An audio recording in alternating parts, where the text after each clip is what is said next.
All right, as welcome back everybody. This is from our toy boat derby honor, the proposed honor.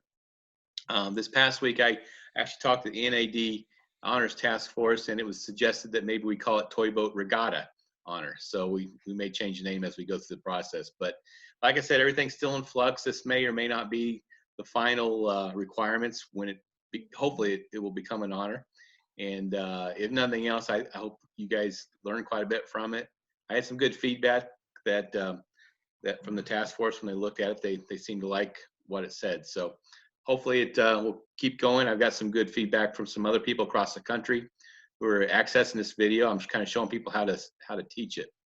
So before we get started, like last time, I'd like to go around the group, and I'd like each parent to introduce their kids and let me know that you give permission for your kids to be recorded and shown on these videos. So let's start with, at least on the way my screen shows it, the catechins. Hi, my name is Edgar Katkutan. My daughter is Amelia. Is here, and I give permission to film or record this for the video for this toy derby, toy boat derby honor. All right, let's move over to the kinds. My name's Alan Kind. Braden is in the middle and Owen is on the end, and we give permission to video and rebroadcast this presentation. So we are giving you a thumbs up. Thank you. Scafidi residents. Good morning, I'm Jim Scafidi. I'm Isaiah's dad. You have my permission to use Isaiah's image and voice however you need to for this honor. All right, appreciate it, Jim, thank you. No problem. And Logan and Jorgen, go to find your dad? Yeah, here he comes, okay.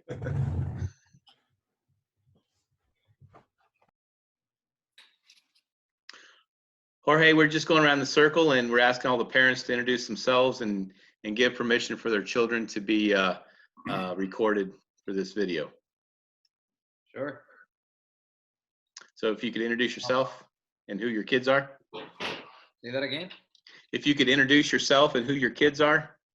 Oh, my name is Jorge Guifarro, and I have two kids, Logan Guifarro and Jorgen Guifarro. Yeah, but that one doesn't count yet. And you give permission for us to record this video and replay it. I do. Thank you very much. All right. Okay, guys. So first of all, I'm curious, how many of you actually built boats from last time? How many of you got working boats from last time? I think the kinds are ready to go. You guys have any things to show us? Can you show us? Let me see if I can put you guys up and okay, we're going to show you. Okay, so walk us through your boats one by one. Who's going to talk, Braden? So we got a Talk nice and loud and clear. yeah, Braden, show us your boat and explain what the features. I think he's going to talk about the parts real quick, and then we'll talk about features. Okay. For the rubber band paddle boats, it includes paint sticks, foam insulation, tongue depressor, bottle caps, popsicle sticks, nails, glue, rubber band, and barbecue skewer. Cool. And then, Where's the bottle caps at? I don't see the bottle caps. Oh, the bottle caps are actually part of this. I don't know what you call it. This. Oh, center. I see. Yeah, they're hot. Well, hold on here. I had a soldering iron, and we actually, looking from the side view perspective, they were melted together. And then here on the far end, this is actually, well, they're of different diameters. When we were experimenting, we tried to figure out the most ideal way of, propelling from, and we found out that the larger the diameter, the faster the rotation of the paddles would occur, which was less than ideal. So we collectively decided that we're going to actually go with the smallest area on the axle when attaching the rubber band to it. We want the paddles to turn slowly. Awesome. So that Yeah, the energy is displaced, or energy is, the kinetic energy is released at a slower rate. right. So that's kind of same concept of a bicycle cog. The larger cogs and the smaller cogs, and that's basically how bicycles change gears. So basically what you're doing is you're using the small gear, or actually it would be the large gear for the rear derailleur. Yeah. Correct. So I'll go ahead and wind it up.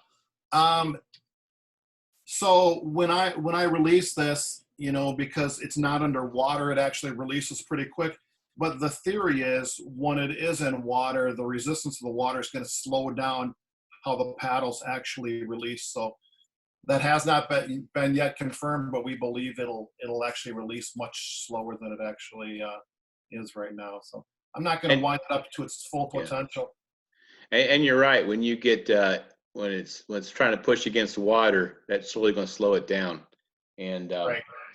And so as a reminder, when we finally set up the tracks, I'm going to get 2 10-foot tracks. So it'll be 20 foot.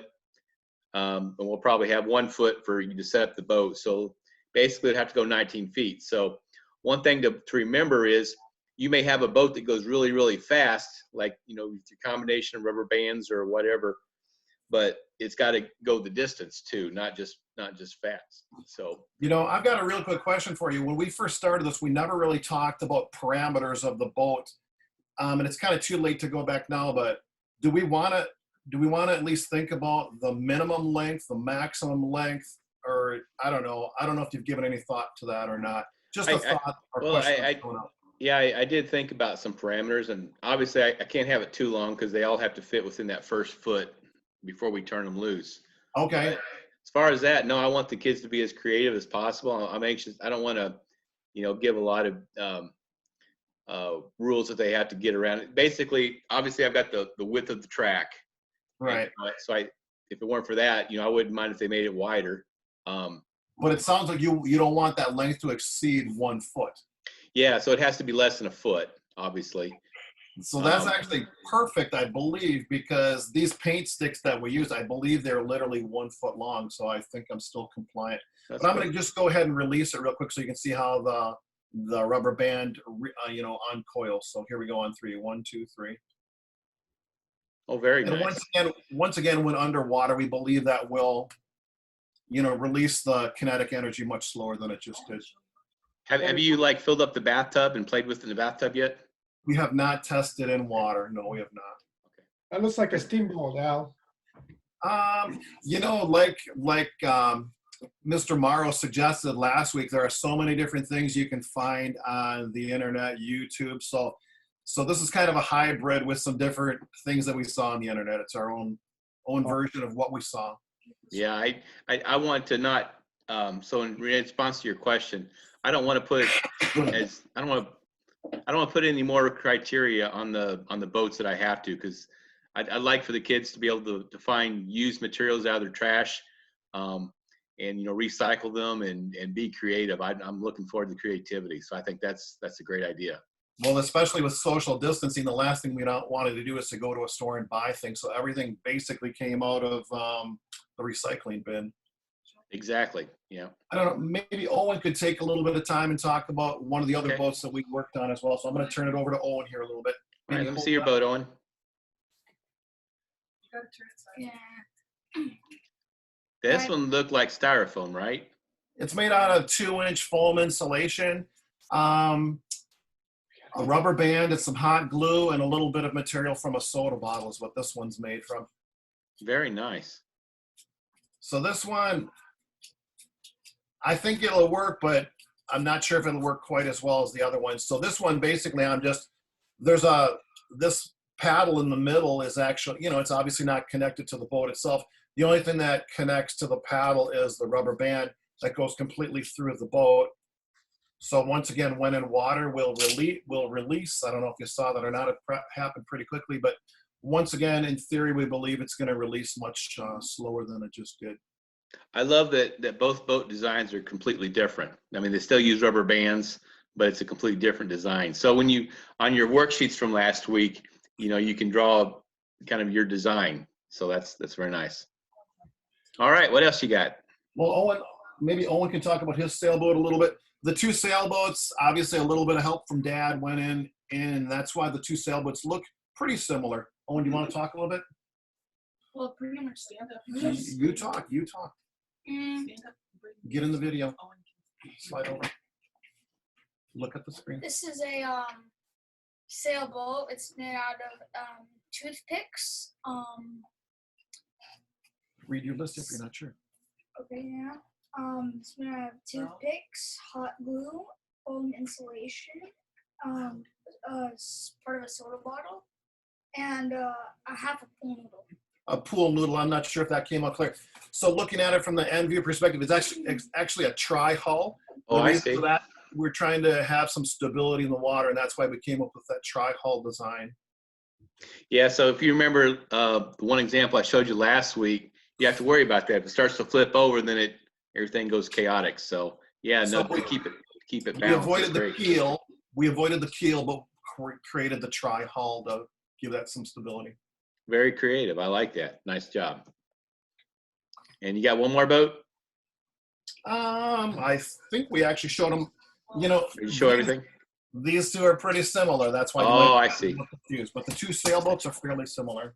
Hey, when you find a design that works, go with it, right? So Well, these have been untested. This is all theoretical at this point in time. I can't wait till we can all get together and try them out. So how about Glenn, can I ask a real quick question? Sure. When you fill up those sections of gutter, how much water are you guessing you're going to have? And part of the reason I ask is the paddles on this, they drop down about an inch into the water. I want to make sure we're not bottoming out into the actual gutter. So maybe that should be one of the parameters that's discussed when you write up the honor, like maybe an inch or 2 inches of water. Okay.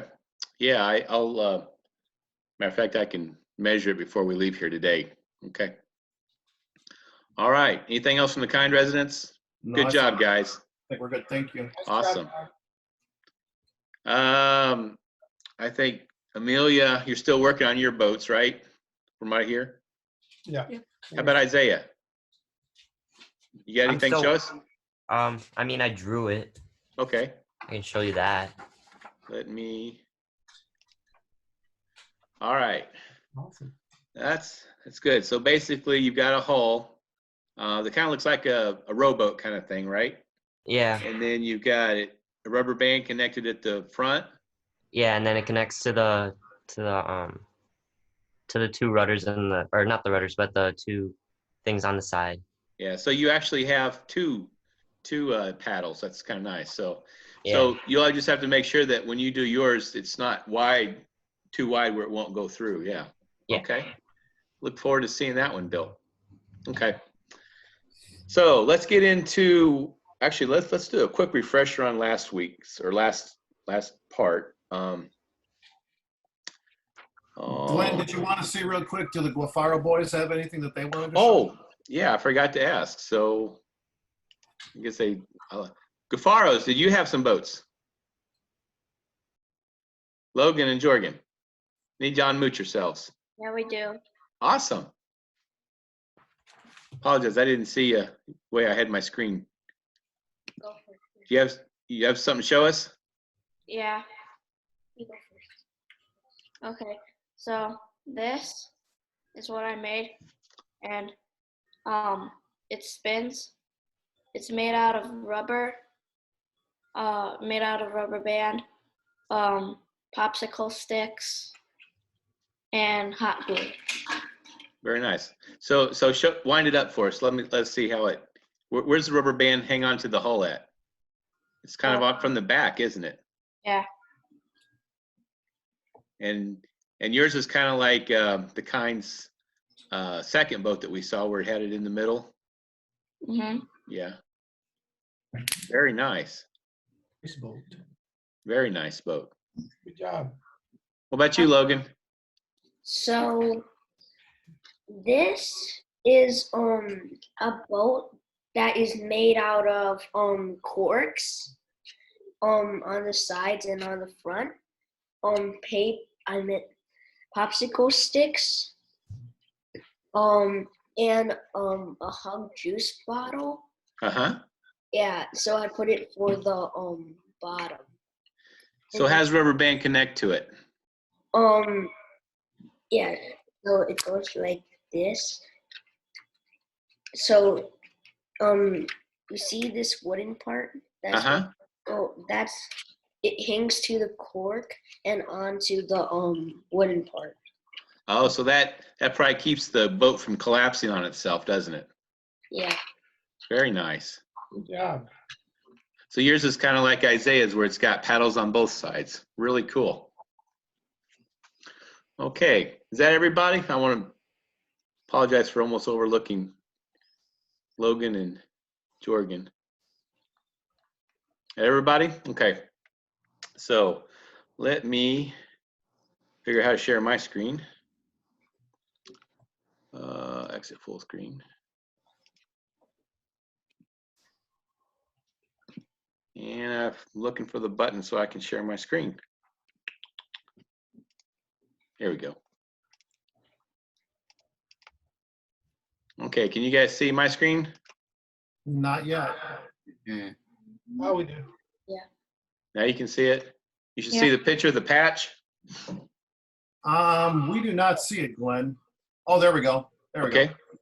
So just FYI, I have talked to someone and I haven't ordered them yet, but I do plan to order patches. So we'll get patches for everybody. Just refresher, you guys remember all the parts of the sailboat? You know, the hull, the jib, the mainsail and everything. You guys remember about Archimedes, because he's going to come back in our conversation today, and his theory on buoyancy. We're going to talk about that. Can somebody summarize for us again? Just remind us all what the buoyancy principle is. Who wants to talk about that? Who wants to talk about that? Anybody? Any volunteers? Basically, when the volume of something, the amount of water it displaces equals the amount of the water that it displaces.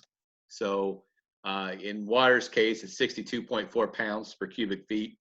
So that's how we know how heavy a boat is. We can figure out how heavy a boat is based on the amount of water that it displaces. And we talked about the boats, and you guys, we talked about Newton's laws of physics. Everybody remember the first law of physics? Any volunteers for first law of physics? Who wants to read that? Well, one of you boys maybe do it. You guys remember that? If something is at rest, it remains at rest until something puts it in motion. And when it goes in motion, it stays in motion just like it was until other things act on it. So with a sailboat, or actually all boats, so whether it's your rubber band or your wind, you know, it's pushing the boat, it gets it going, and it'll continue to go like that until, you know, the friction of the water, or you know, it runs into the side of the trough or the beach or whatever, it slows it down. So, and then Newton's third law, basically everything you push on has a equal and opposite reaction. And we also talked about potential versus kinetic energy. I think I heard somebody talk about kinetic energy in your rubber band. So can somebody remind us what potential and kinetic energies are? What's the difference? Logan looks like he's getting ready to answer. He's eating. How about Isaiah? Isaiah, what's the difference between potential and kinetic energy? Potential energy is when something's like building up, and then kinetic is when it's in motion. Yeah. Potential has to do with its relation to something else, and kinetic when it's in motion. That's correct. So we talked about that difference, and rubber band has elastic energy. And then we talked about examples in the Bible. So this time we're going to talk about pop boats. So it's a different kind of boat. So we talked about wind-powered boats. We've talked about rubber band-powered boats. Here is another kind of powered boat. If you guys can see that. So there's two kinds of pop boats, what's known as pop boats. The first kind doesn't really make a pop, but this one is where they take a coil, and this was actually, do you guys see your pictures floating around? I'm not sure what it looks like on your computer. You're screen sharing right now. Yeah, okay, all right, so you see your pictures floating around? Okay. So there is there's been a couple patents. One is in 1920, so 100 years old. There was a patent application for a propelling device. And the whole idea was that back in the day, all the boats had steam engines, and they were very dangerous. These steam boilers would blow up and people would get hurt. So they were looking for a way to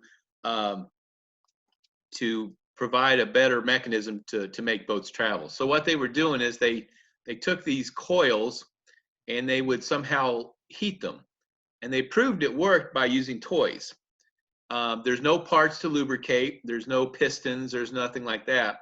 And what would happen is, and we'll describe why it happens later, but the process of it heating up, the water would go out as steam, and it would basically create a siphon, and it would suck the water through and go from one end to the other, and it would propel the boat. So that was the toy boats that they proposed. Unfortunately, they were never really able to scale it up to a really big boat. So, but that was the idea. But it was patented in 1920, or at least the application was made in 1920. There's a second kind of pop boat. Actually, let me go back. So you're going to be asked to draw a picture of this kind of pop boat on your worksheet. So again, it's got it's got a hull, just like all of our other boats. It's got some sort of hull, and here it had an alcohol lamp, but we're actually going to use what's called tea candles. And then so they took a pipe, a tube, if you will. It came in and it wrapped itself around, and then it went out the other end. So basically, as water was sucked in, then it was heated, and the hot water would be expelled one end and out the other, and that's what made the boat go. So you're going to be asked in your worksheet to draw something like this. So if you don't catch it now, by all means, look at the video later and review it. But that's in essence what it is. So you got the hull, you've got some sort of heat source. In the application, it was an alcohol lamp. We're going to use a tea candle. And this number 6, this was some kind of a valve, a check valve. And actually, you don't need that. All the toy boats don't need it. So the idea is that for really large boats, they would need a valve to make sure the water didn't go the wrong direction. But in toys, that's shown not to be a big issue. Of course, they had rudders and rudder posts. In a toy boat, we talked last time about how there's things that are missing on toy boats that a big boat would generally have. It would be nice to have rudders, but it makes your toys more complex. Glenn, can I ask you a real quick question? Yes, sir. That tubing, you're going to want it to be made out of something that can withstand heat. So like a straw would not be good. Any idea on a small diameter tubing, or is that something we should just kind of brainstorm? Actually, so I'll be right back.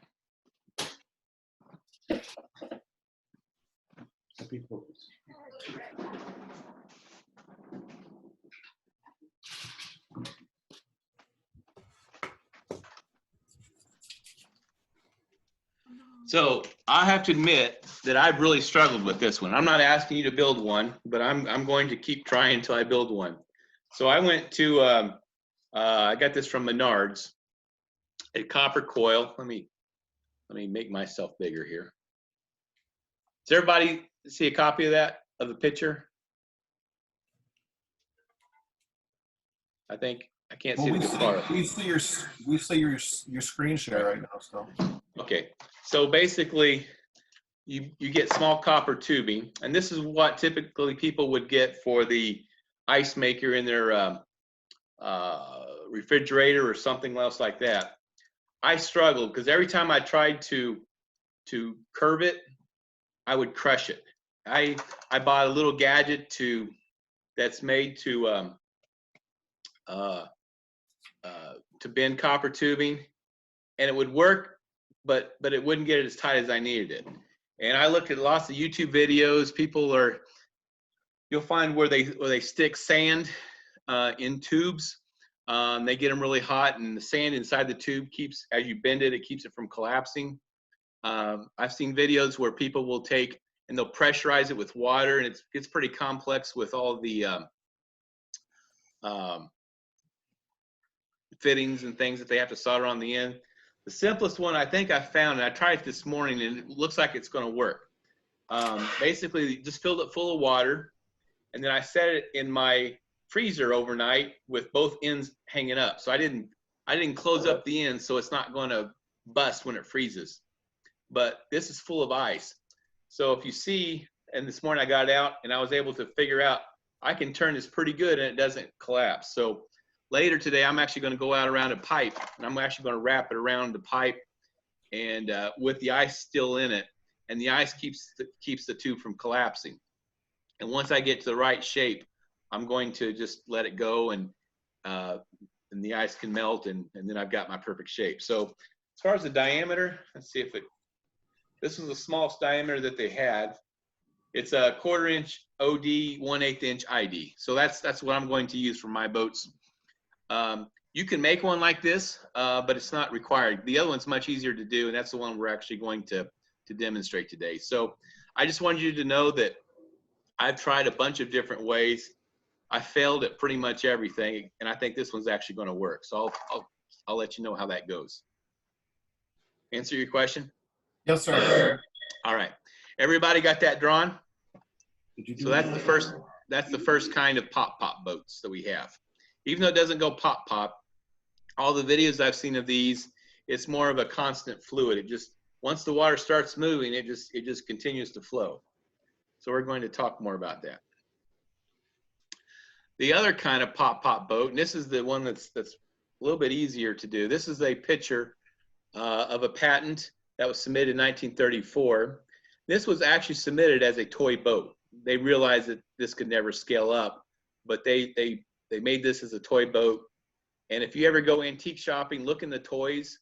I have seen these in antique shops before. I've never bought one, but these were little tin boats that people would make for toys. This is back in the days before Game Boy and all those other things that kids had to occupy themselves.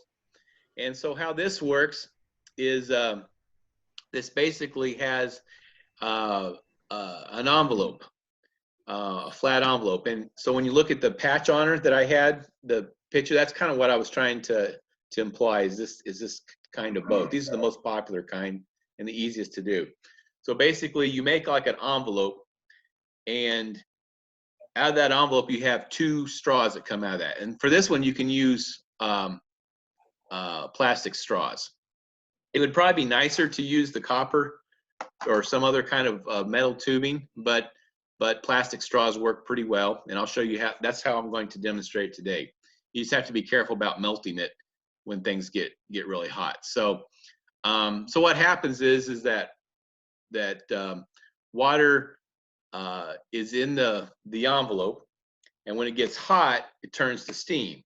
And when it turns to steam, water blows out of the tubes, and then it cools down, and water gets sucked back up in it. So we're going to demonstrate that, and I'm going to move my copper tubing so it doesn't melt and get my iPad all messy. Give me 1 second. I gotta turn this back on. Okay, I'm gonna let myself back in. I want you guys to do this at home. Well, let's just talk about this part first. So water to steam ratio. So there is, it depends on what temperature of water, actually I'll just say liquid, because it's not just water. So it depends on the liquid, and liquid, especially water, can go from one phase to another. If you guys remember going through the water science honor, we talked about how water can go from ice, solid, to steam, vapor, to liquid water. So, but when water changes from liquid to steam, it depends on a lot of things. So how clean is the water? What's the temperature of the water? But under the best case scenario, 1 volume of liquid water can turn to 1,600 volumes of steam. And so, again, that's under ideal situations, best I could determine on the internet. But it's generally accepted that you will always get at least 1,000 different changes in volume. So if you go from from water to steam, basically it goes up to 1,000. So we're going to demonstrate that. And I'm going to try. I'm going to stop sharing my screen. And I'm going to let myself back in the room. Okay. So I'm going to, here we go. You see my fingers now, everybody? No? Yeah. I do. Let me spotlight this video. Okay, now can you see my fingers? Yes, sir. All right. So I'm going to unmute myself there, and I'm going to mute this here.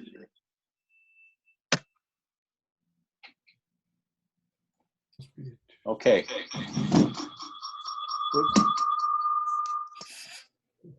Let me turn the volume down on this one. Okay, now can you guys hear me? Yep. Yes. How about now? Can you hear me now? Yes. All right, awesome. So what we're going to do is the honor is going to ask you to do a couple experiments of your choosing to demonstrate what happens to water when we go from liquid to steam. So I'm taking you into my kitchen. I have a plastic bag here. So what do you think is going to happen if I put some water in my bag and then I put it in the microwave? What do you think is going to happen? It makes steam. It's going to steam. So I'm going to seal up the plastic bag. This is something you could do at your house. I'm going to explain. Let's see. Okay, so I have my microwave. So I took a plastic bag with a little bit of water in it. I'll throw it in the microwave. I'm just going to do it for a minute. I don't know if you guys can see my reflection. It's kind of hard to see. It's still hard to see. You'll have to take my word for it. We're going to open it up. So, sorry, this isn't very good television, is it? So it's gone. It's like 20 seconds into it. Tick, tick, tick, tick, tick, tick. While we're doing that, I'm going to take a carton like this. And this one a little different. I'm going to put some water in it.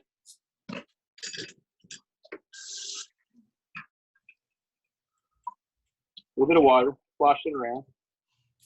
Maybe a little bit more. Okay. All right. This time I'm going to leave it. I'm going to leave it unlocked. So that's the next. Okay.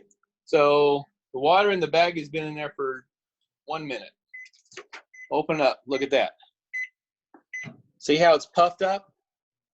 When I put it in there, it had no extra air. It was just water. So what that's shown to demonstrate is that when water gets hot, it turns from liquid to vapor, and it creates more volume. Okay, so I'm going to take this carton, it's a cardboard milk carton, and I put some water in it. So we're going to do the same thing. Let's put that in for a minute. And I think you can see that a little bit easier. It's in there spinning, doing its thing. So what's happening to the water now that I've got it in the microwave? What do you think is happening?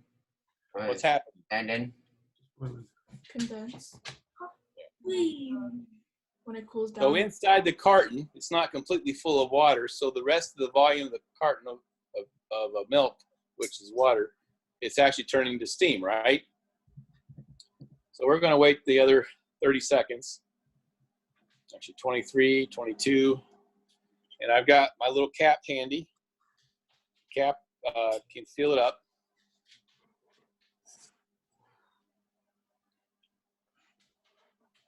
So you guys can try this at home. You can look for things in your trash that mom has already thrown out, and just try it. Try it for yourself. This is pretty cool. It's okay. So 1 minute. I'm going to put this cap on as quickly as I can. What do you think is going to happen? It'll expand. It what? It'll expand. You think it will expand? Maybe. Can you guys see what's starting to happen? Creating a vacuum. Starting to, Oh, is it doing the opposite? it's going the opposite direction, right?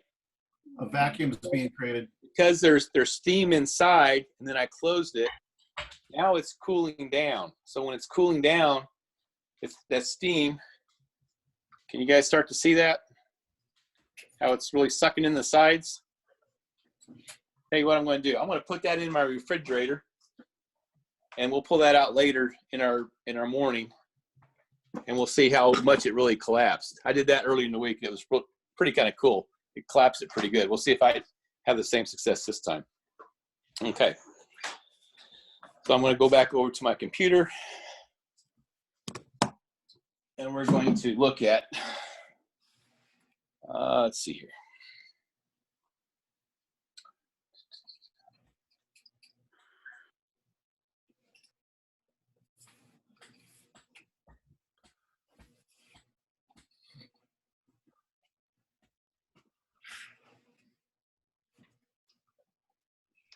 Unmute myself. Am I back here? You guys see me now? Okay.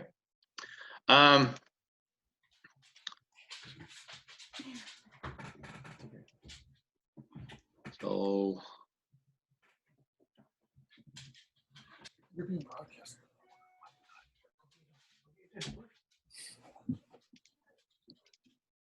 I'm going to share my screen again.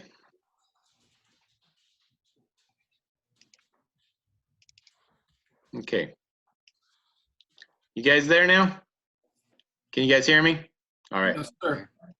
So your worksheet that you're filling out, I ask you to do a pop-pop boat, a looped tube engine. And I've asked you to do a pop-pop boat, which is what we call a diaphragm engine. You guys, did everybody get something written for the diaphragm engine? You want to look at that again? Okay. Let's go back to that. So diaphragm engine. This one. No, that's looped. You guys, I can't see you guys. Can you guys talk to me? Do you see that? We do. Yeah, we do.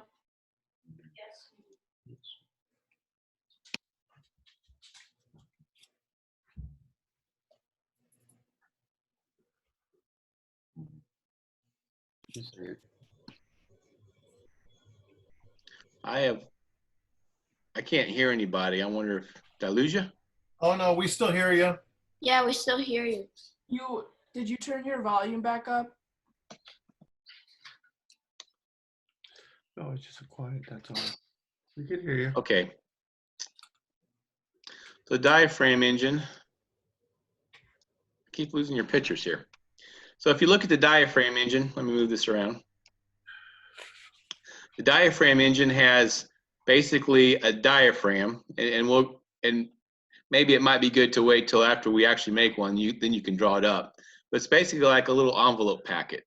And the envelope packet has two tubes that come down and out the back of the boat somehow. And so what they do is, like when I put water in the microwave, it expanded. So when it expands, the water, it pushes it out because the steam wants to get out because it takes up a lot more room.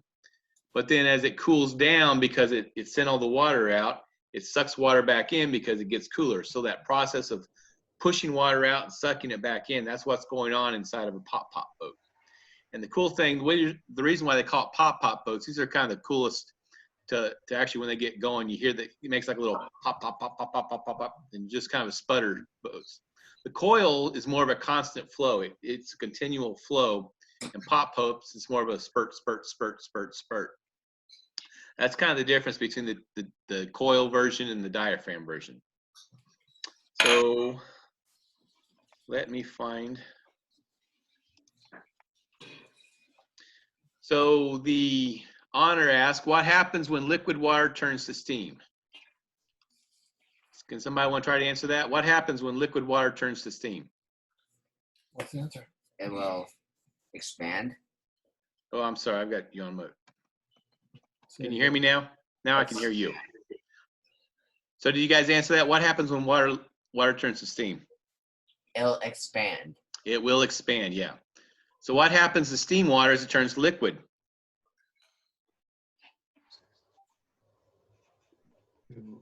It will contract. Yeah, the opposite. It contracts. So question number 5, how does a toy pop-pop boat engine utilize Newton's first law of motion? So before you answer that, does anybody remember what Newton's first law of motion was? Object in motion stays in motion. Right, object in motion stays in motion. So once the boat gets moving, you know, it's got that momentum going in that direction, and then at the process of the motor, it actually continues that. So how does a toy pop-pop engine utilize Newton's first law of motion? When water comes in, especially the coil, once the water starts going in, it's got this momentum of traveling in one direction. And so that's what's happening. The water in motion stays in motion inside the engine. Okay, so next step is to make a pop-pop boat. So I'm going to show you how I made a pop-pop. Actually, I'm going to show you what I think is the easiest way to make a pop-pop boat. And later you guys can make one. I'm anxious to see how well you guys can do yours. So you get on YouTube, there's a lot more videos on how to make these kinds of pop-pop boats. They're absolutely crazy. People go to a lot of extremes. And I can't wait to really get into it and see some of the artistic and creative things that you guys do to actually make pop-pop boats. But I've failed several times. I'll admit that I failed. And I think I'm going to show you what is almost a guarantee, or not, I shouldn't say guarantee, but I've had the best success in trying to get one of these things to work. So I'm going to try to turn myself back on my iPad. I'm going to stop sharing. I think that's what I got to do. And then I need to let myself in. I'm going to turn this off.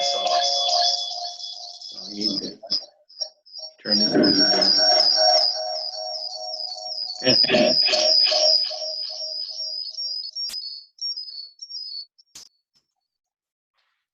Okay. Can you guys hear me? Yes, sir. Mm-hmm. All right. I'm having a tough time hearing you. So let me mute that. I think that works. I hear a little bit of feedback. Can't really hear Let it. me mute that.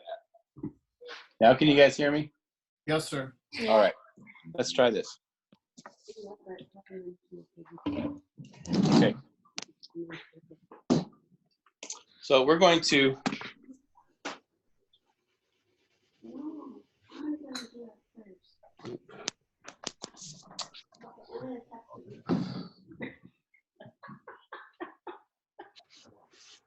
Let's get a fruit tart. going to make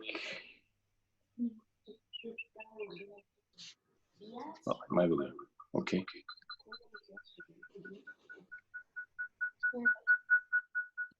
I'm getting feedback. Let me try to fix this. That's obnoxious. How about now?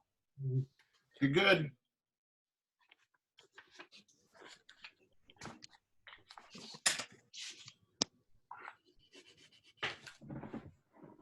Can you guys hear me now? Yes. Okay. Let me.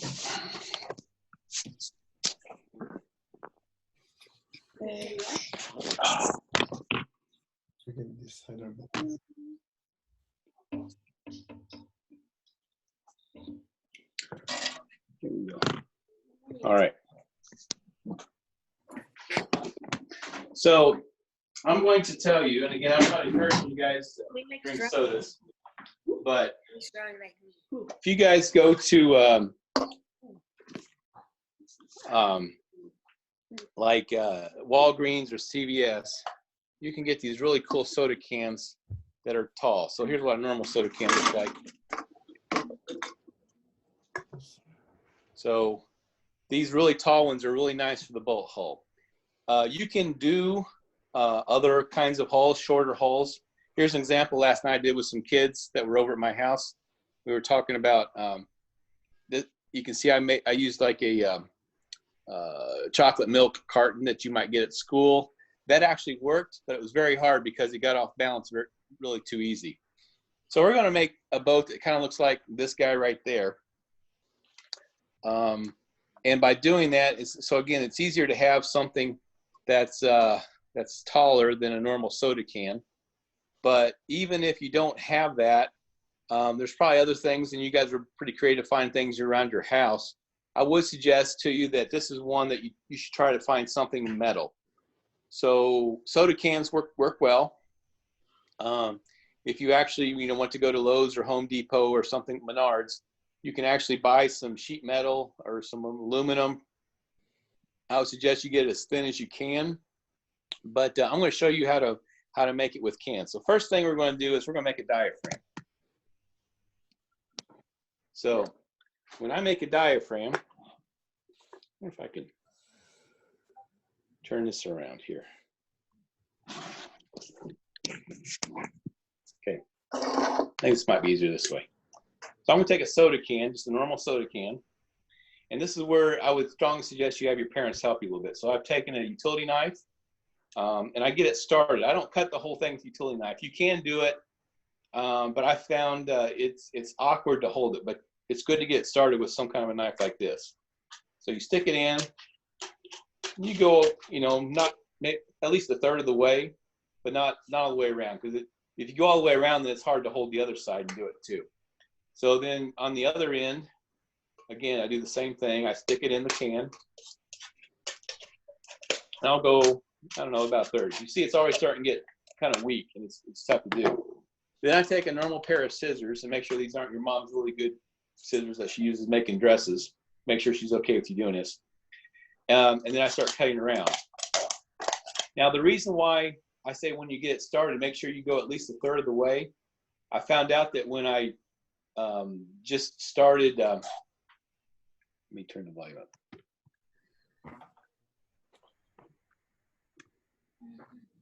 Can somebody say something? I'm not sure I can hear you guys. We can hear you. Okay, all right. So what I was going to say, I found out that when I just pierced it with utility knife and then started cutting it with the scissors, that I would get these splits. It would start to split down into the soda can. So that's not good. So you want to cut as much of it as you can with this without getting too messy. Because if you notice, it's pretty ragged and edgy, but then the part that I cut with scissors is a lot cleaner. So the idea is you like to have as clean as you possibly can. So I just cut the lid off. You cut all the way off. And now I start with the bottom. And I just cut around. And again, this is where you might have your parents help you out, because I will tell you that I have cut my fingers on this before. So it can be sharp. Okay. Now, once you get it like this, it basically has no top and no bottom, then I would flatten it. Don't pinch it really hard, but flatten it, and then trim up the sides with your scissors. So see how that's a lot cleaner. And then I'll do the other side.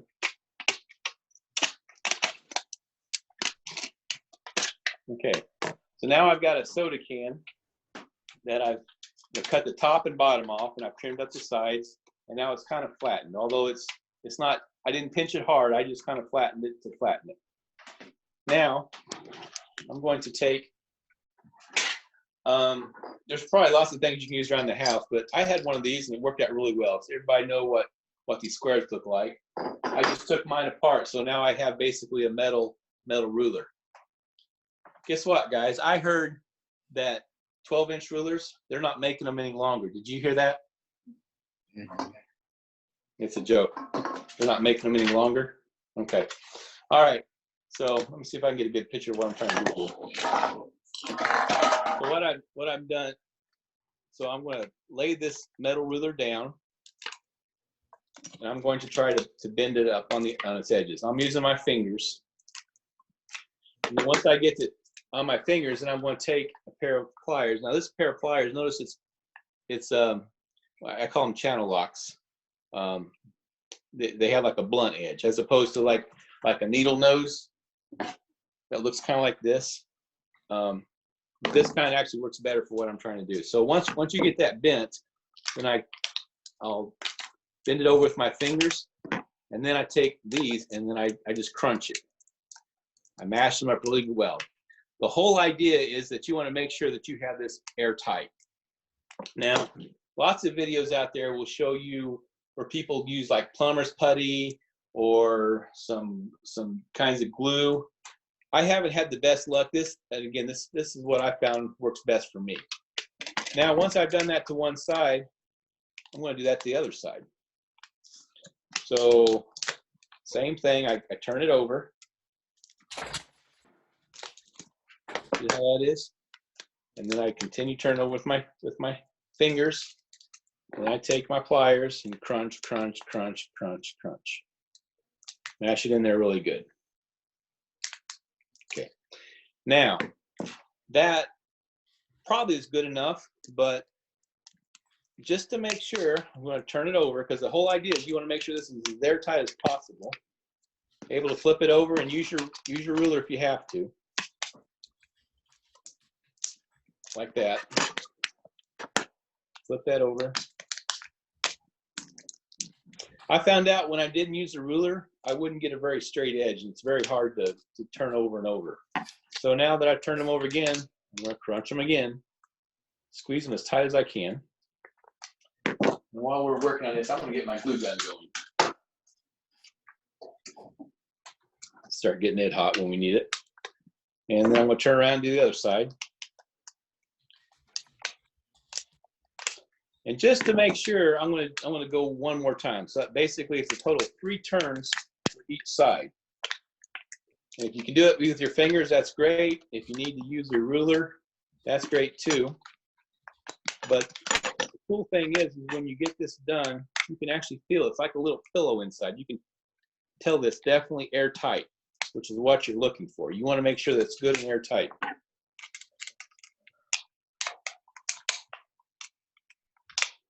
Okay, so once you pinch it in, this is your diaphragm. Okay, so it's got if you can get a good look at it, one side of it's kind of bulged up, it's kind of humped over, and the other side that is flat. Okay, so we're going to put this aside. Now we're going to work on the hull. The hull, there's lots of designs out there, but the one I like looks something like this. Let's see if I can do this up. So this basically is the shape. It doesn't have to be exact, but this is the general idea of use what you have to work with. So this will be the width of the actual boat. And the parts where I've actually dashed is the parts that will actually get folded. So I'm going to cut around this. And when I'm all said and done, this actually point out here isn't actually needed for the final boat. So I'm actually going to trim it off. I'll trim it off, look something like that when I'm done. Okay, so let me show you what that looks like. So you're going to take one of these large cans. Again, these are like $1 at Walgreens or CVS, and they're still open during this virus crisis thing. Cut the top off and the bottom off, just like I did with the small Pepsi can. And then, so here's one. This was a peach tea, that kind of thing. So when I opened it up, I drew a line down the center to indicate, or at least tell myself where the middle of it was. I took, again, my ruler, which they don't make any longer, right? And I actually decided that was going to be the height of my boat, the size, okay? Now you notice how it rolls up? That's why I got this tip on here. One thing I'll point out, notice that the tip does not go as far as these sides over here, and I'll explain that. It'll become obvious in a minute why that is. So I'm going to take my scissors, and I'm going to cut around the outside of this, okay?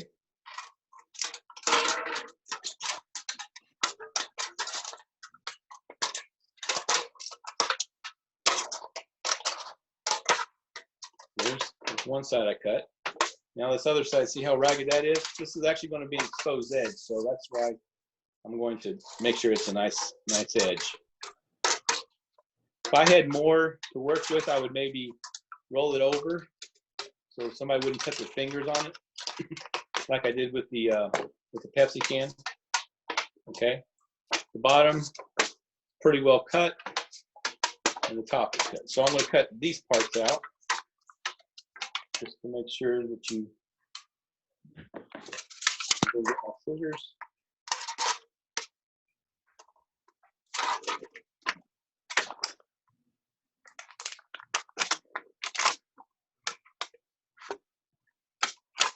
Sorry, this is probably painful to watch it, but I'll try to keep you apprised step by step.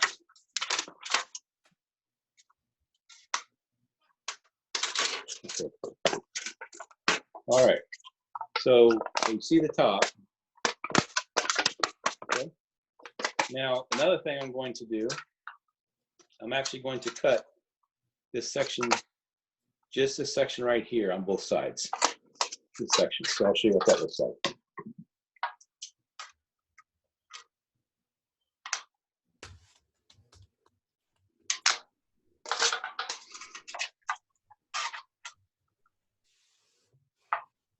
Okay. So now that I've cut this shape out, again, you can get on websites and you can get on YouTube videos, and there is a whole bunch of different kinds of ways to do this. But this is the one I found more often than not has always worked for me. So now I'm going to take my metal straight edge. I'm going to lay this on the side. I need a camera from above, don't I? I'm going to bend this up, bend up the sides.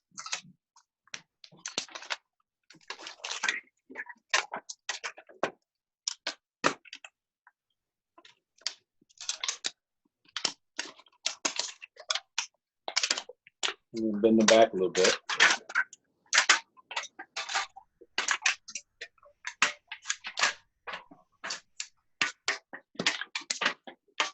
Okay.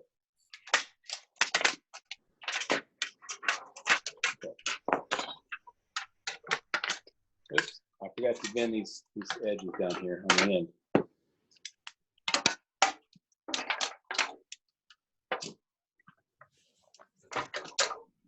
Okay.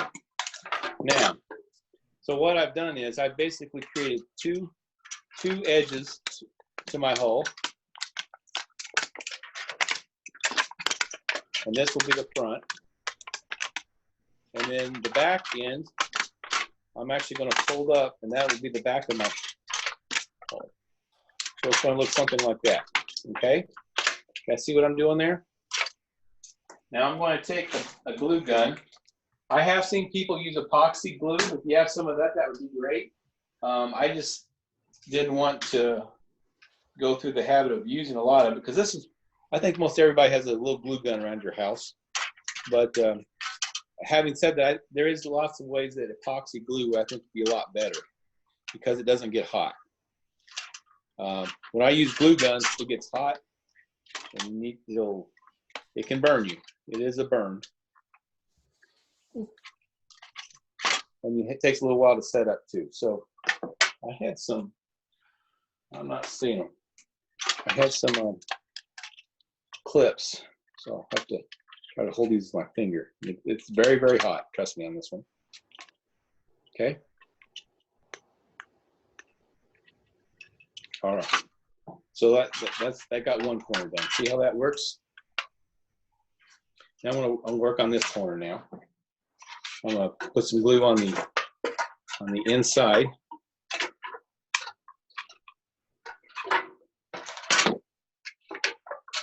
There's glue stick in there, so I'll have some more glue in a minute. Okay. Again, it's extremely hot. Be nice if I had my little clips handy. I'm not sure what happened to them. Let me see if they're over here.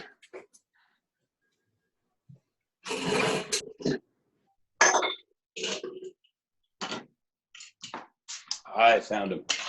Okay. I want to put them on here just to hold them for good. it's a temporary thing. So, okay. Now, the top that I was talking about, that's the reason why you make the sides longer than the front, because they have to overlap, okay? And the reason why I went ahead and I didn't just cut out a rounded area is because the can is still wanting to flip up. So I found that what I can do is I can glue it up, and then I can glue the inside. I can glue the inside of the, you know, make sure it's all nice and watertight. Once that's done, then I will trim off. And I will trim off that extra piece out there. So let me show you how that works. So I'm going to put a bead of glue, hot glue, along the edge here. I'm going to wrap it around. And again, it is hot. And you have to somehow hold it in place. So I'm going to hold that there till that dries. Okay. So the back can probably be taken off now. It cooled down. And so that's pretty well dry. So it's what I've done is I've glued both ends, this end to this end. I glued it there in the middle. So because I left this tip out here, that's going to keep it from peeling up on the inside. I learned that the hard way. What I did was I tried to trim it out to begin with, but then as I was trying to glue it, the inside kept wanting to flip up this way, and that's not good. Now that I've got the walls done, I need to make sure that it's not going to take on water. Remember what happened with the buoyancy force? If I put a bunch of water in the boat, it wants to sink. So I need to keep this as watertight as I can. So I can tell you that there are holes right there. There are some holes in the back here. So I'm going to take my glue gun, and this is going to be my patching. So this, again, this would be where if you have some, I'm just adding a big glob of glue on each corner. Make sure that it seals up and doesn't let water in. If you have some caulk or something else that can harden, that would also work just as well. Now, like I said, up here, if you see that there's actually holes in there. So what I'm going to do is I'm just going to try to patch it with glue. Probably not the most efficient use of glue, but it works. Because I found it to work. You want to make sure you have all that patched up really, really well. Otherwise, it'll start taking on water, and it'll sink lower and lower in the water, which is not good. That was the stick. Hopefully that stick pretty quick. Okay. So I'm gonna let that dry. It's still hot to touch. You can see from the outside, you see glue squeezing out. Okay. Looks like this side's trying to come undone. Take your time as you make your hull, because I rushed through making a hull a few times, and I can tell you that I regret it later. I spent more time trying to patch it. If I would just let it sit for long enough to do well. While we're waiting for that to happen, let me go get the carton out of the refrigerator, see what happens.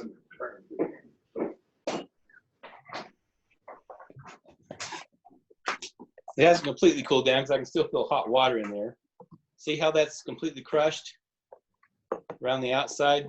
That's the power of water as it goes from gas to liquid. It actually sucks it in. Okay? So you guys will figure that out when you do that yourself at your house. Okay. Now that I've got that done, tell you what, let's set that aside. Let's go back to our diaphragm. So our diaphragm right now is really a pillow. It's got some trapped air in there. So I am going to take the end. I'm basically going to cut a semicircle, basically a semicircle out of there. So semicircle best I can. It's probably going to look more like a triangle. Okay. So right now, this is the only spot that's basically allowing air to go in and out. It is very important when you do your pop that this diaphragm be as airtight as it possibly can. Okay. Here's what it looks like. Everybody see that? Now, I'm going to go grab a couple straws. The straws I have, I'll get different color straws just for kicks. So I've got a green straw and a pink straw. And these straws are the bendy kind. It's pretty important to have the bendy kind. I've tried it with the straight kinds. I didn't have very good luck. Found the bendy kind worked best for me. So if you have some straws, and if you actually buy a straw, or actually get a straw from a fast food restaurant, they're probably a lot thicker than these ones that I bought at Walmart. But these Walmarts are very thin, and which isn't the best when you try to glue them together, because I have had, when I'm using the hot glue gun, that's one of the downfalls of using a hot glue gun. I actually melted the straws, so I basically ruined a diaphragm. So what I do is I'm going to stick these into the diaphragm. Okay, see how that works? Get a good look at that. Now, obviously this doesn't work well because there's a big hole around it. So how do I fix that? I'm going to use my hot glue gun. I have to make sure that I don't melt my straws. So I'm going to add some, I'm going to start with the glue in the middle. That seems to be the part I always get the worst. Actually, let me take one out. Let me put a bunch of glue.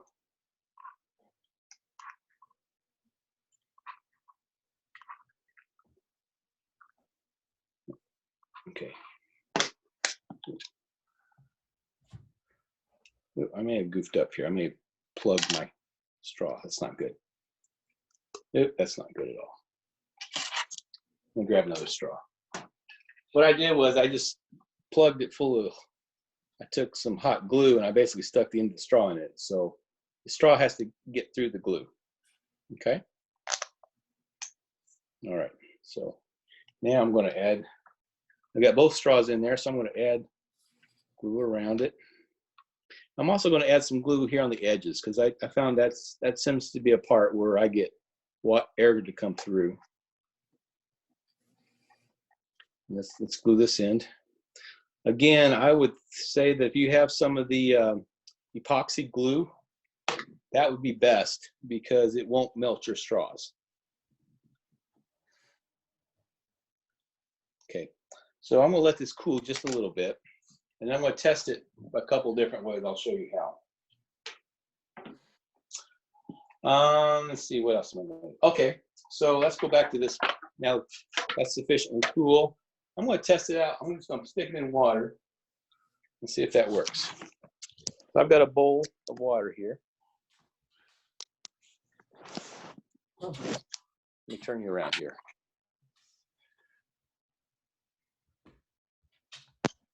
Okay. So what I've done, I've just got a bowl, got it full of water, and I'm looking inside, making sure I'm even going to sink it a little bit, make sure I don't see any air, any water coming through. It looks like I did a pretty good job. I don't see any water coming through. Success. All right. I'm going to take this out and find a towel. Wipe that off. Okay. Let me. Okay. Oops, I glued it to the countertop. That's not good. Okay. Now, try this out. I'm going to blow in one end and see if I see, and I'm going to blow in one end. I'm going to cover the other end. I'm going to see if I hear any air escaping. Oh, it does.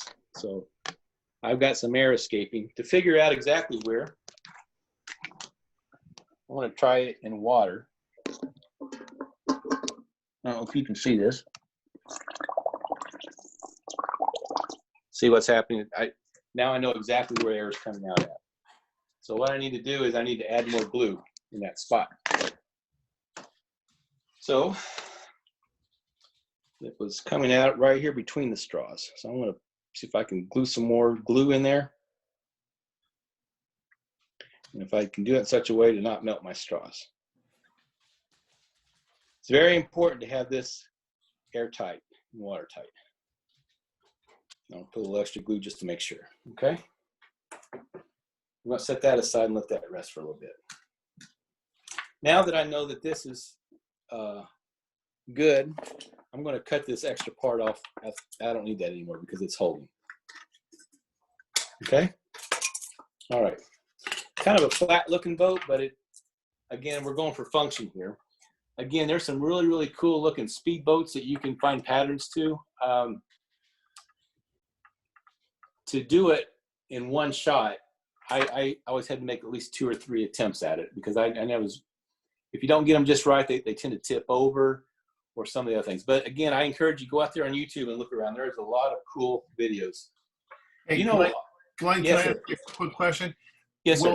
Will this boat also be floated in the same section of gutter material, or is this going to be like more of an open concept water type of thing? I'm just asking because I'm wondering, are there parameters on width of that boat? So yeah, this will be the same track. So I would imagine that we're going to set up 2 long tracks, and on those same tracks is where we're going to run the wind boat, the rubber band boats, and the putt-putt boats. So I believe according to a couple weeks ago, you said don't let that vehicle width exceed, I think you said 3.5. Yeah, so actually, it's probably a good point. I didn't think about that. This is 4 inches. Let me see if this will actually fit. Yeah. And this 4-inch boat is the absolute widest it can be because any wider it wouldn't fit.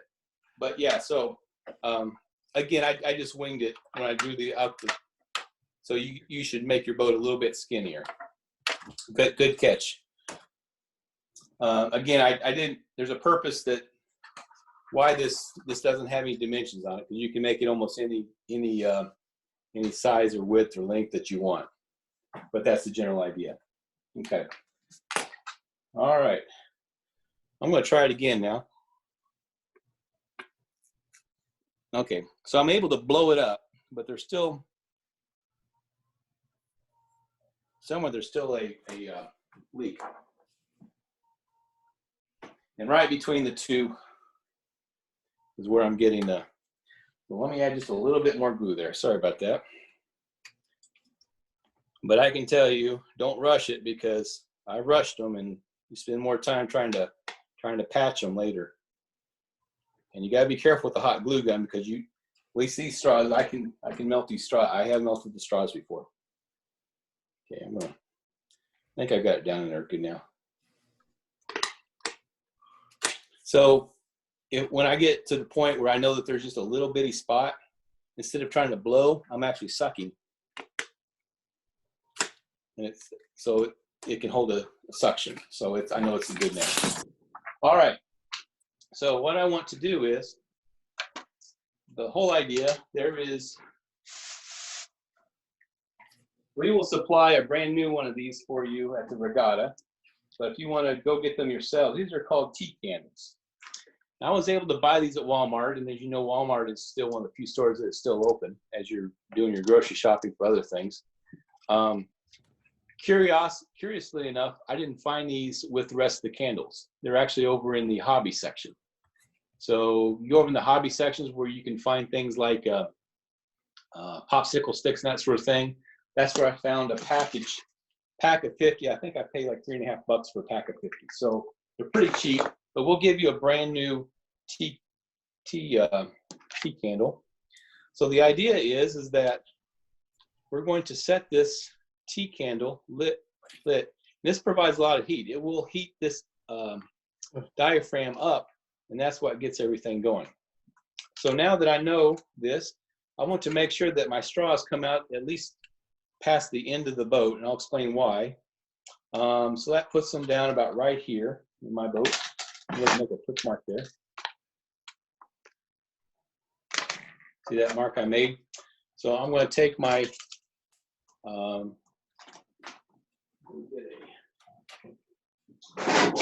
easier to do this with a cutting board. I'll put a cutting board on here. I'm just going to make a couple slits that are wide enough for my straws to get through. Now you don't want to make it too big because you have to make sure that this is watertight. You know, we just worked on making our hull watertight for the rest of for everything else, and I don't want to create another hole for it. But see this little hole I'm making here in the middle? Looks like that. And just to test that out, make sure my straws will go through there.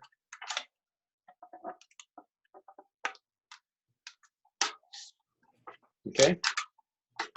Now I want the part that bends underneath it. Okay. See what I did there? Okay.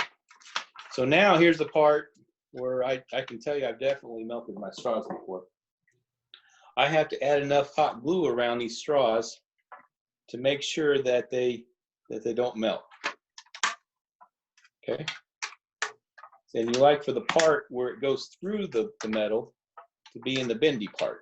So the bendy part outside, because if you put the bendy part too far below it, it crushes the straw. Okay. Now I'm going to take my glue gun and just put a bunch of glue around it. Okay. And I may not have got that on the first shot, but I'm going to let that cool down. I don't want to melt my straws.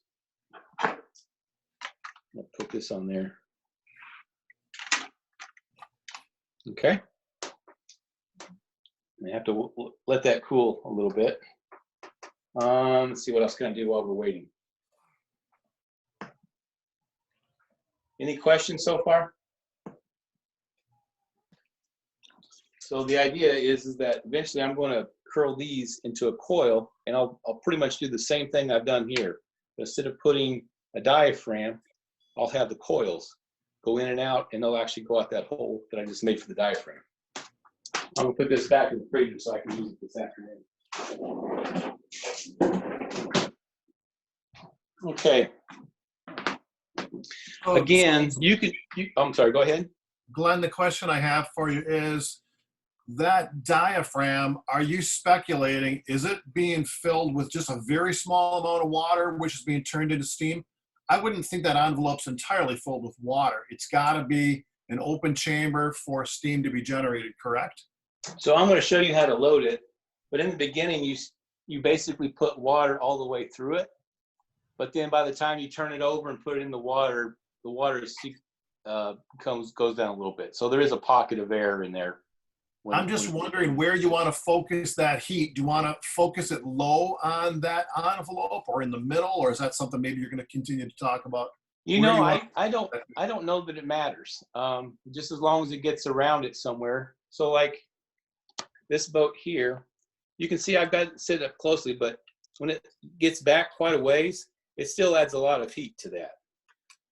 Adding up closer was nice as far as the balance of it. And I guess my concern is that if it's up too close, I'm starting to maybe affect those straws a little bit more. I'm a little gun shy with those straws melting because I've had that happen a couple times on me. So, okay. So it looks like those are fairly well clean. I'm going to turn it over, and I'm going to put a couple of dabs of glue here.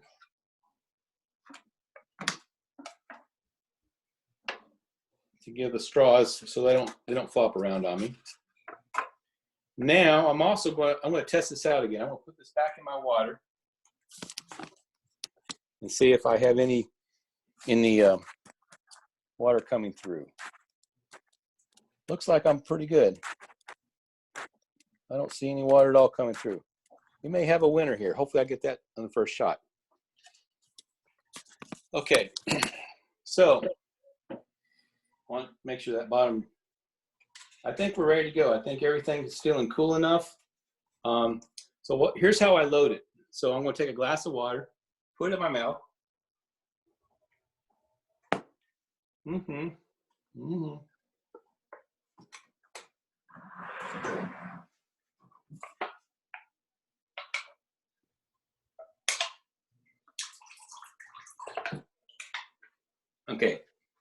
So if you saw what I did, I basically took water and I spit it in one straw.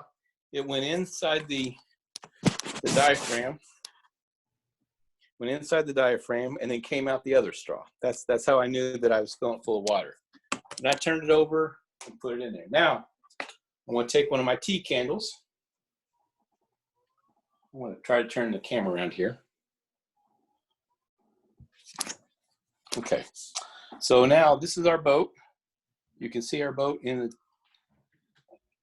there. I'm going to take a lighter.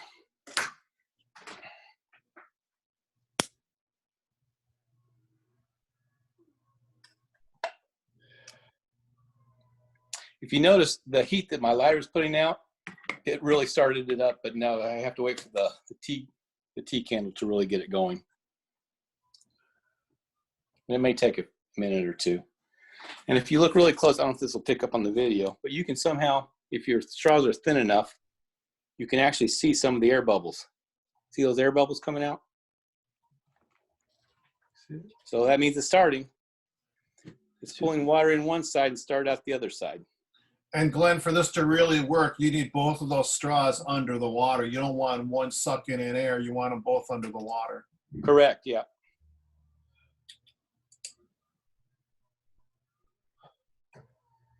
So it'll take it a minute or two to warm all that up. But once it gets going, it'll really pop, pop, pop, pop, pop, pop, pop.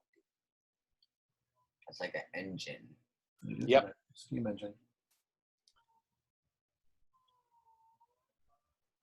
Can you guys see the air bubbles coming out? Yes. So it's getting warm. And the whole idea is, we could, like the patents had, people will have alcohol, things to do it, but tea candles, for the most part, it's a pretty fair way to make sure everybody has the same source going on. What's interesting, Glenn, it seems like your green straw is where the water's coming out and your pink one is intake.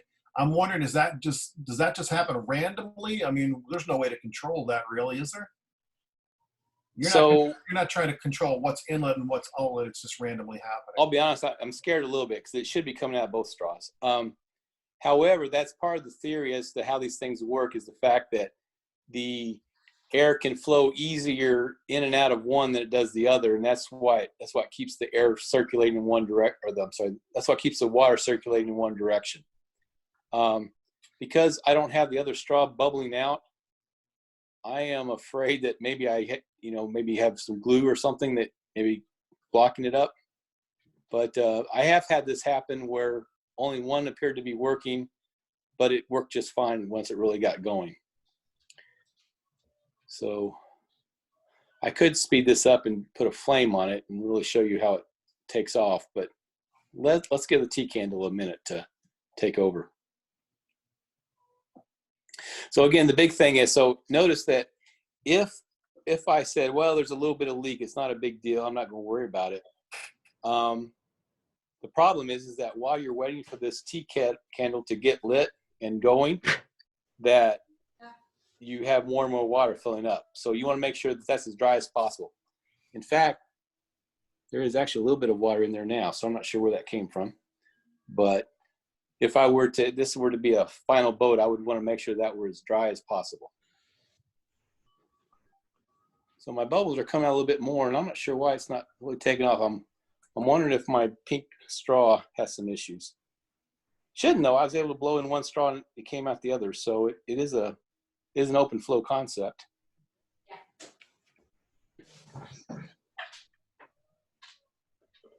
Tell you what, while we're waiting on that, let's go back to the computer. I'm a little concerned that maybe that's not going to work, and I hate that. But let's go back to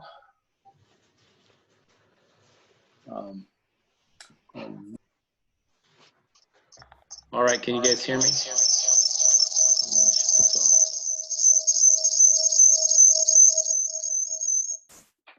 Okay.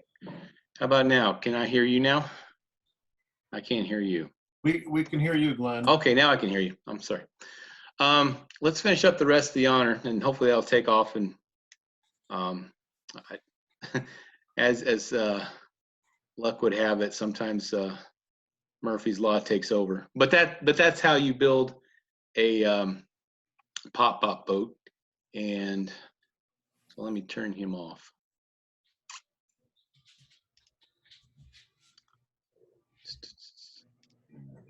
Okay. All right.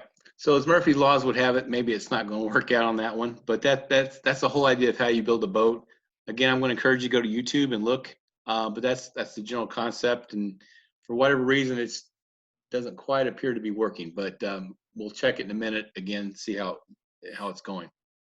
Let's look at the rest of the honor. Let me share my screen. Okay. So the honor asked you to look at the scientific method. So the scientific method, this would be a perfect opportunity. Why isn't my boat working? What can I do differently with my boat to make it different? So the scientific method, for those of you who haven't had this in school, says first of all, you have to state your problem. So what's your problem? So here in the example, it's my boat isn't going fast enough. Maybe my problem is my boat's not getting lit fast enough. So I got to figure out what can I do differently to change it. So I have to make an hypothesis. Hypothesis, I don't know, you guys help me out. What would my hypothesis be for why my boat isn't going quick enough?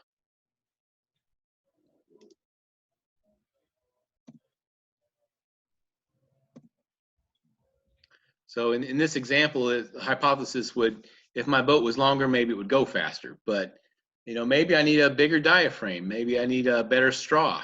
You know, if I use the copper tubing. So maybe my hypothesis would be, if I use copper tubing, I wouldn't have the issues that I'm having with the thin plastic straws. I think that would be my hypothesis. So then I have to design an experiment. So I would say, well, if I were to change from plastic to copper straws, and I would light it again, and I would make maybe 2 or 3 boats using the plastic straws, and maybe 2 or 3 boats using the copper tubing, and just to average it out, because, you know, one boat I've made, this is probably my 3rd boat I've made like I just showed you, and all the other 2 they started right up. This one is taking a while for some reason. So I would design an experiment, and then the next part is collect data. So that's where I actually build the boats, and I actually collect data, and I would set a stopwatch. So how long does it take before my boat actually starts moving if I use plastic straws versus copper straws? Oops. And then I would compare the speed before and after the changes, analyze the data. You know, once I record the data, I look at them, then I draw a conclusion. Did in fact my plastic straws, did it make a difference, or my copper straws? And you'll have to figure out on your boat what you want to improve once you do this. And then once you've drawn a conclusion, you try it again. So what if now I determine that my copper straw work better? Now maybe my boat isn't going fast enough, and I would go through the entire cycle again. And the whole idea is I'm going to try it again and again and again and again until I'm happy with my results, and know that when we all get together and race my boats, that my boat's going to be dependable, and it's going to light up, and it's going to go fast. And so again, I would highly encourage you to get on YouTube and look around. There is lots of people out there that have done really cool things. One guy out of Canada especially, maybe I'll send you his links later, but he's got a YouTube channel. He's got tons and tons of data on pop boats. Of course, he uses alcohol engines, but same concepts are there. I would encourage you to look at his stuff, and he's got some really cool hull designs. They look really neat. I tried some of them, but I found that my boats tended to tip and they weren't very stable. So I would encourage you to look at all that information and see how that works out for you. Okay. The next part of the honor involves Noah's Ark, and this is where, you know, it's probably above the math of some of you, but that's okay. You guys can still make pop boats and still race them, but to get the honor, I want you guys to go through the effort to look at Noah's Ark. Think about Noah's Ark. So which book of the Bible would you find Noah's Ark in? Do you know where to find it?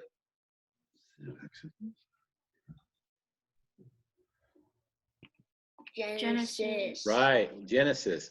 So you go to the book of Genesis. There's at least one chapter where it talks about building the ark. And in there, God tells Noah how to build the ark. He tells him how long it should be, how wide it should be, how tall it should be. And you're going to have to use your imagination to figure out what this ark looked like. You're going to have to draw it out yourself. Then you have to think about, if you were to build the ark, how would you build it? So how thick would the boards be on the outside? 1 inch, 2 inch, 3 inch? Have to basically design the ark. If God told you to build the ark and he gave you the overall dimensions, what kind of lumber would you use to build the ark? You know, maybe you want to go to the lumber store and look at it and think, well, is a 1/2 inch, you think that's good? Or do you think it's more of a 2 inch or 4 inch up for the walls? Then inside the ark, you're going to have to design the ark. So the spaces, you know, it's got to be held together by what kind of beams? How would you build the ark? That's the exercise. I want you to design the ark. I want you to think about how big these lumbers would have to be for the outside, for the interiors, for the supports. How many levels would this thing be? I want you to go through the whole exercise, the roof, everything.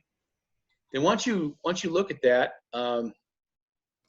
then do a little bit of internet research. How heavy is that wood? So we're not exactly sure what gopher wood is, but they tend to think that it's cypress wood. So you have to look and you'll find densities. There's different charts on the internet for densities of different kinds of wood. So some woods like oak is much more dense than say pine. So what you want to do is you'll want to try to find maybe a cypress. Might be the kind of wood that was used when they built the ark. So it will tell you how many pounds per cubic feet each of these the densities of the wood. So once you design the ark, you're going to have to come up with basically building materials. So you're going to have to figure out how many 2x4s or 2x10s or 4x8 post or 16-inch by 16-inch post or whatever. How much wood would you have to buy? And then you have to go and convert that into how many cubic feet.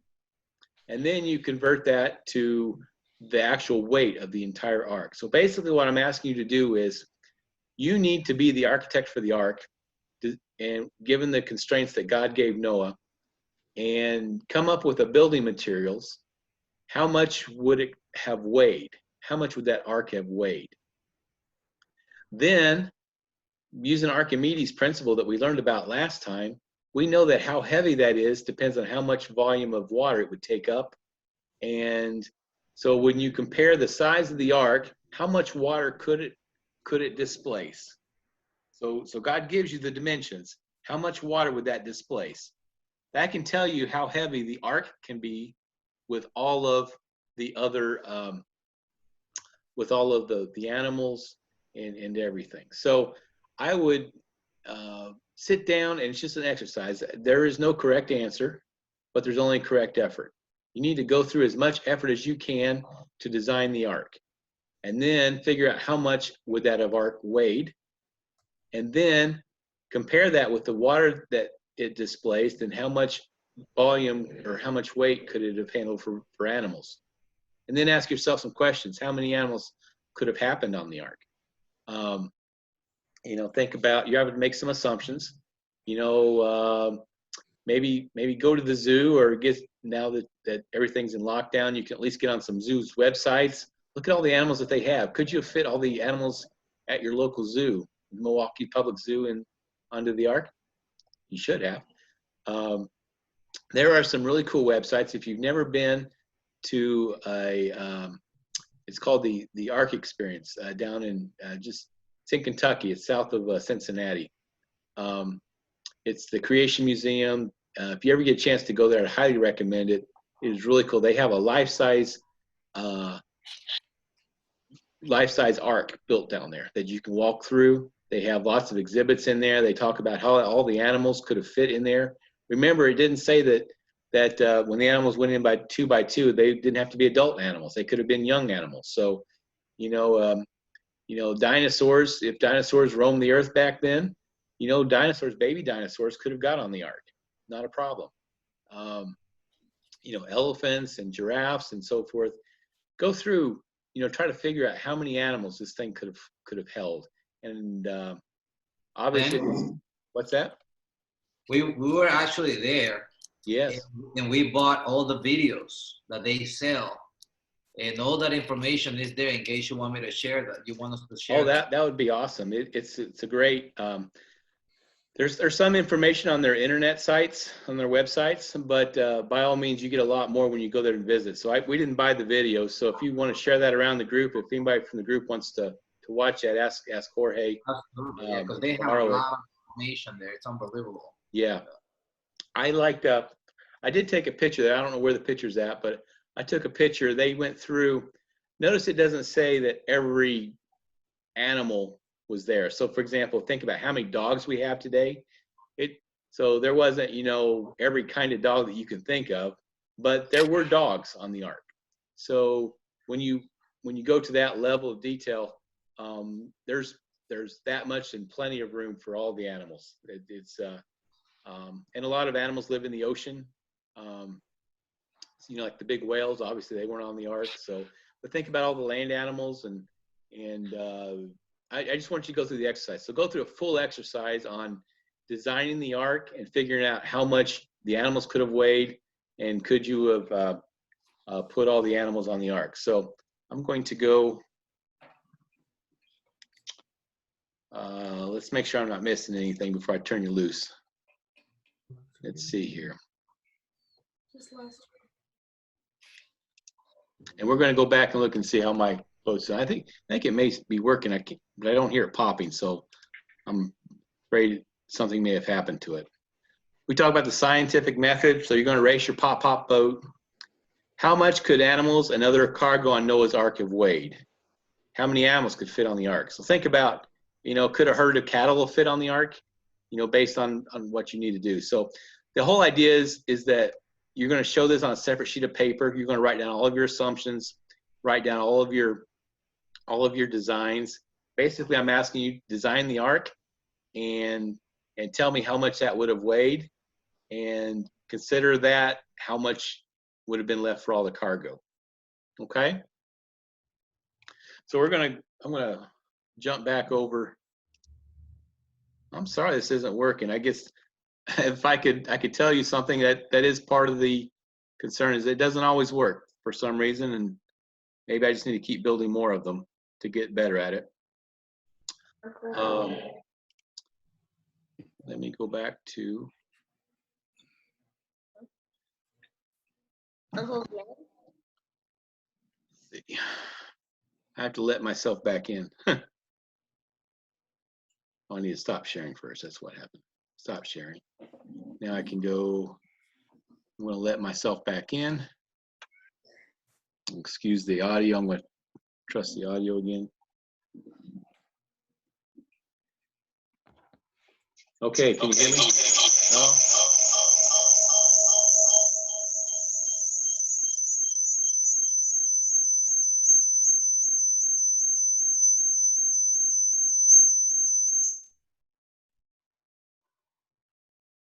I think you muted both of your computers.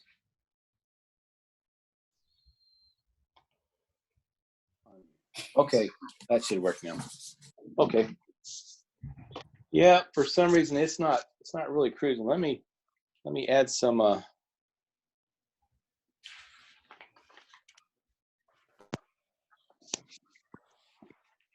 make myself.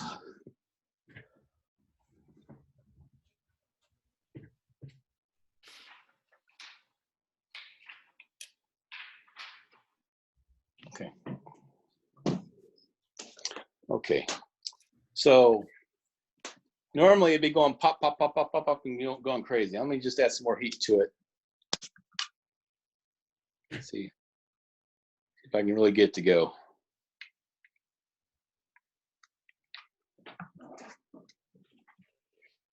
It's just, I wish I could work this. Well, I guess what I'll tell you is get on YouTube. It is really cool to watch them. They go pop, pop, pop, pop, pop, and they just really take off. I wish I could have done it here today. I'm not sure what happened. And in front of a camera, obviously Murphy's Law got me. So not sure why it didn't work, but I'll have to work on that. Hopefully I'll get better at it the more I make. And so will you guys. Any questions before I turn you loose? I wish I could. Well, Glenn, not so much of a question as a comment. Are we going to meet next week and again on Sunday morning? I don't think we need to. Probably we'll wait until we can meet again, and then you can show up, and when we all can all get together, and obviously ask me if you have any questions. I appreciate when you did make a video, post the video on YouTube.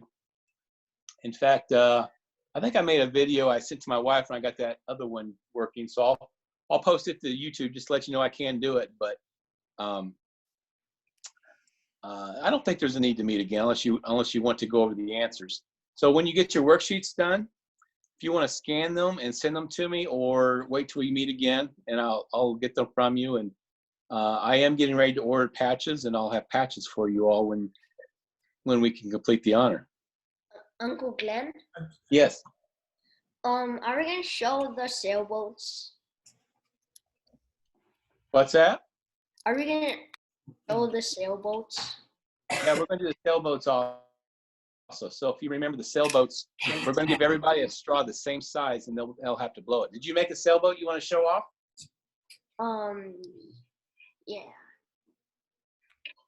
Okay. I want to just add something when you're done. All right.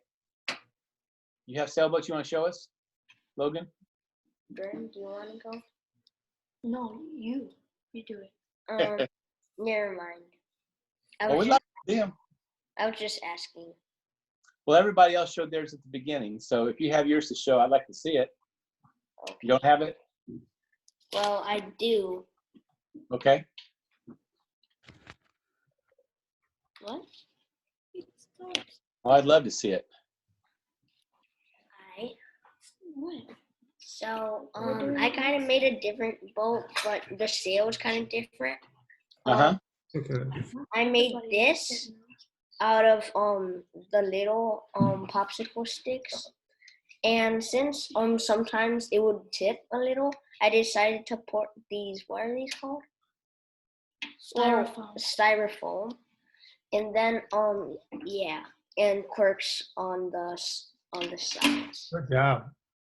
That's awesome. Yeah, that's No, awesome. and that's exactly My brother has one to show.